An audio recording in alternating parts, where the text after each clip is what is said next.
കൊല്ലത്ത് മുഖ്യമന്ത്രിക്ക് നേരെ കരിങ്കൊടി പ്രതിഷേധം. മത്സ്യത്തൊഴിലാളി കോൺഗ്രസ് സംസ്ഥാന കമ്മിറ്റി അംഗം ദീപ ആൽബർട്ട്, KSU ജില്ലാ വൈസ് പ്രസിഡന്റ് ഫൈസൽ കുഞ്ഞുമോൻ എന്നിവരാണ് പ്രതിഷേധിച്ചത്. രണ്ടുപേരെയും കിളികൊല്ലൂർ പോലീസ് കസ്റ്റഡിയിലെടുത്തിട്ടുണ്ട്. ഷമീർ അബ്ദുൾ കൂടുതൽ വിശദാംശങ്ങൾ പറഞ്ഞു തരും. ഷമീർ, എപ്പോഴായിരുന്നു പ്രതിഷേധം? പ്രതിഷേധം അടങ്ങിയോ? എങ്ങനെയാണ് കാര്യങ്ങൾ അവിടുത്തേത്?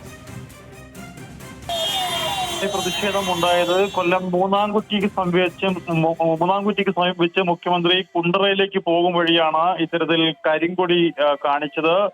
മത്സ്യത്തൊഴിലാളി കോൺഗ്രസ് സംസ്ഥാന കമ്മിറ്റി അംഗം ദീപ ആൽബർട്ട്, KSU ജില്ലാ വൈസ് പ്രസിഡന്റ് ഫൈസൽ കുഞ്ഞുമോൻ എന്നിവരാണ് ഈ പ്രതിഷേധത്തിൽ മുന്നിലെത്തിയത്. രണ്ടുപേരെയും കിളികല്ലൂർ പോലീസ് കസ്റ്റഡിയിലെടുത്തിട്ടുണ്ട്. ഒപ്പം തന്നെ മുഖ്യമന്ത്രിക്ക് രണ്ടാമതൊരിടത്തു കൂടി കരിങ്കൊടി മുഖ്യമന്ത്രിയെ കാണിച്ചു.